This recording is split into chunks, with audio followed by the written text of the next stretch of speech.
All right, welcome to our church kitchen. In front of me are the ingredients to make a chocolate cake. Now, any ingredient alone, except for the sugar, is pretty gross and does not taste good, right? They illustrate the hardships of life. And sometimes the circumstances and the hardships of life, they're bitter and they don't taste good. Like, how about a little bit of cocoa, right? A little bit of cocoa there, that's not good.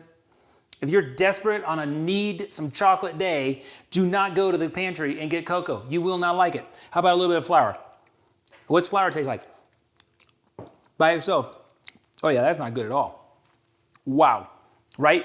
It doesn't taste good. It's gross. It's just not there. You know what we really want in life? We're like, can I just have a bunch of sugar? That's what I want. Oh yeah, that is good. Sugar me up. But you cannot live on all sugar. You can't do it. Now look, if you're identifying your life according to one isolated hardship, you will be miserable. And you're forgetting the fact that because God is perfectly loving toward you, these individual things do not define you. His unconditional love defines you. And so here's what he does. He actually, in his hesed, he mixes these together. So let's do a little bit of that, right? He takes this baking powder, right? Puts a little bit of that in there. Takes a little bit of this salt. Yeah, we'll throw that in there. Takes some of this butter. Yeah, he puts all these ingredients that otherwise, we probably need all that flour. That's probably about right. Most of that cocoa, that's good. Both eggs, I didn't want to taste those, but there you go, a couple raw eggs. And then sugar. Like how much sugar? I don't know, maybe like that much sugar? I'm not baking here.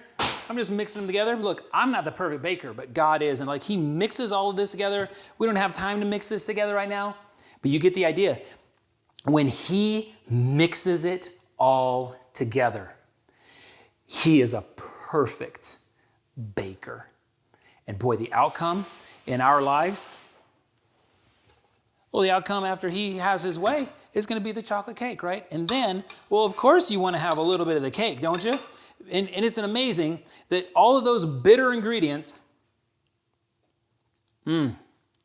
mixed together, they make a delicious cake, guys.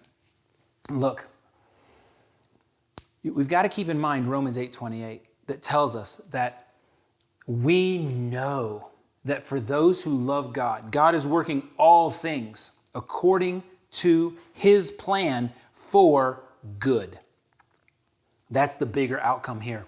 And please do not focus so much on the hardships and the bitternesses of your life that you lose sight of the fact that this does not define you. God's perfect love defines you. See, if you'll keep that perspective in mind, it will give you hope as you are enduring through those isolated, hard moments. Follower of Jesus, does your life seem to be filled with hardships right now?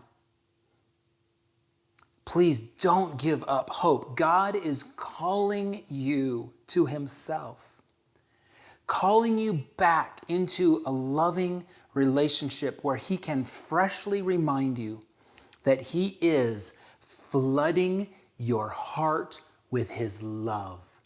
He's working it all to his glorious good. Will you let him lead your heart today? Will you let him shift your perspective today?